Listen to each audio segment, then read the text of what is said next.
وإذ صرفنا إليك نفرا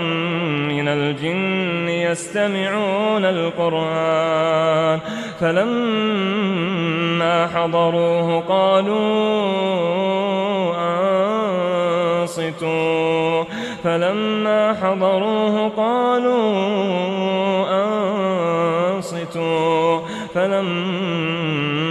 قضي ولوا إلى قومهم منذرين قالوا يا قومنا إنا سمعنا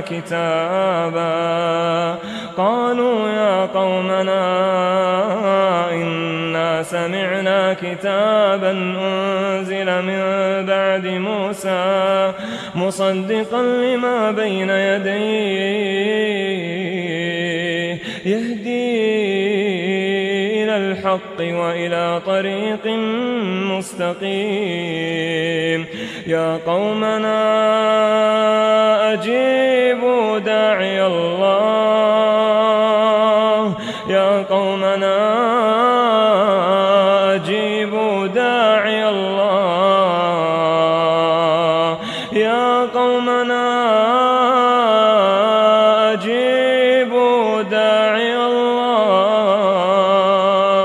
وآمنوا به يغفر لكم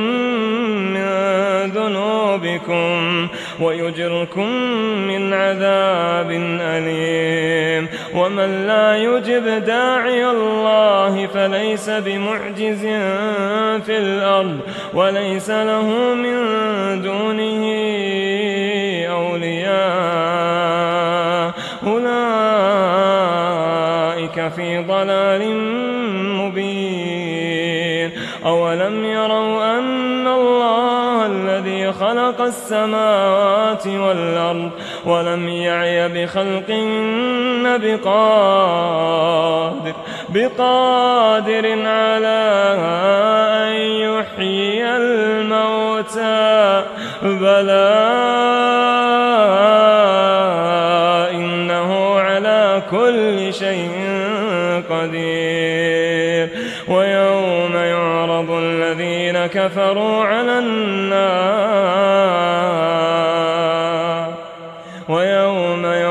الذين كفروا على النار أليس هذا بالحق قالوا بلى وربنا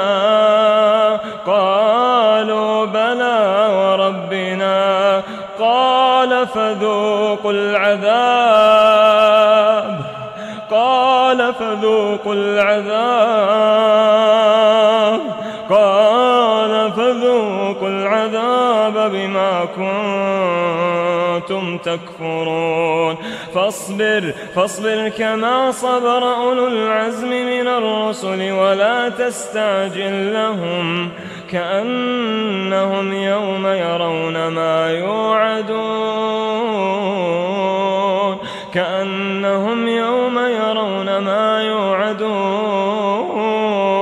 لم يلبثوا إلا ساعة من نار بلاغ